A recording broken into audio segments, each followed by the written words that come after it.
स्वागत है आप सभी का फिर से एक नई वीडियो में। दोस्तों आज हम बात करेंगे शिक्षक बहाली के ऊपर और कुछ सकारात्मक बातें होंगी और कुछ नकारात्मक बातें होंगी। इसलिए तमाम जो शिक्षक अभ्यर्थी 7वें चरण शिक्षक भर्ती का इंतजार कर रहे हैं वे सारे लोग इस वीडियो में लास्ट तक बने रहिएगा और वीडियो को लास्ट तक देखने के बाद लाइक शेयर कीजिएगा। और चैनल पर जो लोग पहली बार आए हैं या अभी तक चैनल को सब्सक्राइब नहीं किया है तो निश्चित तौर पर चैनल को सब्सक्राइब करेंगे, क्योंकि इस वीडियो में हम बात करने वाले हैं बहुत ही अहम और महत्वपूर्ण टॉपिक के ऊपर, शिक्षक बहाली 7वें चरण की, जिसमें कह सकते हैं कि 1 to 12 तक की शिक्षकों की भर्ती होगी। और ये कब होगी ये निश्चित नहीं है, न ही विभाग कुछ कहने को तैयार है और न ही मंत्रालय या सत्ता पक्ष के लोग। अब शिक्षक बहाली जो है ये यूं कह सकते हैं कि जैसे हर एक जो एक बड़ी बहाली होती है उसे इलेक्शन की बलि यानी कि चुनावी बलि कह सकते हैं जो चढ़ा दी जाती है, एक ऐसा देखने को मिल रहा है। लेकिन हम बात करेंगे सकारात्मक बात भी इस वीडियो में, चूंकि हम करने वाले हैं इसलिए आप लोग वीडियो को छोड़ के मत जाइएगा।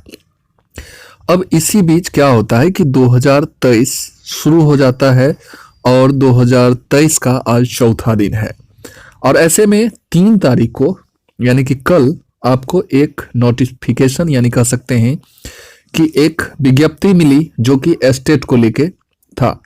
अब एस्टेट की जो परीक्षा है कॉमर्स वालों की, उनकी एस्टेट 2011 में हुई थी, उसके बाद एस्टेट की परीक्षा नहीं हुई कॉमर्स की, तो उसके लिए जो है सो कॉमर्स की परीक्षा ऑर्गेनाइज की जाएगी।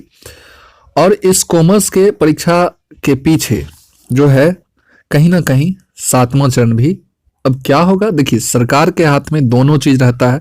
सरकार चाहे तो कॉमर्स वाले को बाद में भी 7वें चरण की बहाली में इंक्लूड कर सकता है, क्योंकि कॉमर्स वाले की पहले तो परीक्षा हुई नहीं है और सिर्फ कॉमर्स वाले ही स्टूडेंट जो है सो एस्टेट में भाग लेंगे और इन कॉमर्स वालों की बहाली जो है सो बीच में भी इंक्लूड करके कराई जा सकती है। ये एक सकारात्मक पहल है। लेकिन कुछ चीज जो मैं आपको दिखाऊंगा बिल्कुल ये पॉजिटिव चीज होगा और आइए मैं उस चीज को आपको दिखाता हूं। यहां आप देखिएगा कि 3 तारीख को जो कल यानी कि 3 जनवरी को माध्यमिक एस्टेट जो होता है टीचर एलिजिबिलिटी टेस्ट हम कह सकते हैं, सेकेंडरी टीचर एलिजिबिलिटी टेस्ट यानी कि माध्यमिक शिक्षक पात्रता परीक्षा, इसको लेके कल नोटिफिकेशन आया। और ये नोटिफिकेशन आप कुछ दिन पहले जो एक बिहार स्कूल एग्जामिनेशन बोर्ड यानी कि BSEB के द्वारा जो एक कैलेंडर जारी किया गया था उसकी अगर हम बात कर ले तो उसमें ये नोटिफिकेशन आने की बाद जो है माध्यमिक शिक्षक पात्रता परीक्षा 2023 के ऑनलाइन आवेदन आमंत्रित करने की जो तिथि थी वो 1 फरवरी से 14 फरवरी तक रखा गया था। लेकिन आपने देखा कि यह 1 महीने पहले जो है सो रिलीज कर दी जाती है। तो इससे एक चीज तो स्पष्ट होता है कि सरकार जो है कुछ भी कर सकती है। 7वें चरण की बहाली भी जो है ये पहले भी दे सकती है, क्योंकि ये शेड्यूल वगैरह आप देख सकते हैं, शेड्यूल निकाली गई थी लेकिन नोटिफिकेशन आपको पहले आ गया। अब इस कार्यक्रम के अकॉर्डिंग आप अगर एस्टेट की बात करेंगे तो एस्टेट का जो रिजल्ट प्रकाशन यानी कि बीच में एडमिट कार्ड परीक्षा वगैरह सारे चीज होंगे और इस शेड्यूल के अकॉर्डिंग अगर आप देखेंगे तो उसका जो परीक्षा रिजल्ट वगैरह प्रकाशन की जो तिथि बताई गई है वो आपको जून में बताई गई है। और आप देख सकते हैं कि फरवरी में जो विज्ञप्ति आने की बात की जा रही थी वो आपको जनवरी में नहीं 1 महीने पहले आ गई है और 17 जनवरी तक इसके लिए आवेदन होंगे। अब 17 जनवरी तक आवेदन होंगे और यहाँ जो शेड्यूल में बात की जा रही थी कि 14 फरवरी तक आवेदन, यानी कि 1 महीने कहीं ना कहीं बिफोर जो है यह आ गई है। तो जून में जैसे इसके रिजल्ट वगैरह प्रकाशन की बात की जा रही है शेड्यूल के अकॉर्डिंग, तो अगर 1 महीने पहले यानी कि आपको मई में इसका अगर रिजल्ट देखने को मिलता है तो रिजल्ट के बाद जो है सो 7वें चरण की आस लगाई जा सकती है। अगर सरकार चाह रही है कि ये वाणिज्य जो कॉमर्स वाले हैं इनकी भी बहाली 7वें चरण में और सारे लोगों की एक साथ, लेकिन ऐसा कुछ नहीं है कि इनके वजह से 7वें चरण रुक जाएगी। अब हम पॉजिटिव बात अगर करेंगे तो वाणिज्य वालों के एस्टेट की वजह से 7वें चरण नहीं रुकेगी, क्योंकि सरकार के कह सकते हैं कि हाथ में बहुत कुछ है। सरकार चाहे तो 7वें चरण की शिक्षक विज्ञप्ति दे सकती है और जब इनका कॉमर्स वालों का एस्टेट जब फाइनल हो जाएगा तो फिर बीच में एक जो कह सकते हैं एक अलग से नोटिस निकाल के इन्हें 7वें चरण में इंक्लूड किया जा सकता है।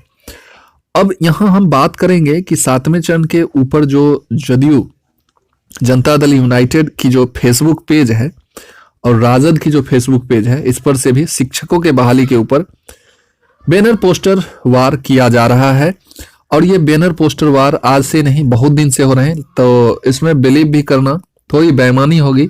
लेकिन एक चीज आप देखिएगा कि प्राइमरी शिक्षकों के लिए जो एक पॉजिटिव जो जनता दल यूनाइटेड के फेसबुक पेज से किया गया है, जो प्राइमरी शिक्षक की बहाली के लिए जो सीटों की संख्या जो कम बताई जा रही थी 80,000 कुछ दिनों से, वो फिर से एक जो कह सकते हैं चेंज हो चुका है। और पहले जो जिस समय सीटों की गणना चल रही थी, पदों की गणना चल रही थी बिहार में, उस समय कुछ यही आंकड़ा निकल के सामने आया था कि कम से कम प्राइमरी टीचर की जो बहाली होगी वो 1.25 लाख के करीब बहाली होगी। और वो फिर से जदयू के फेसबुक पेज से पोस्ट किया गया है।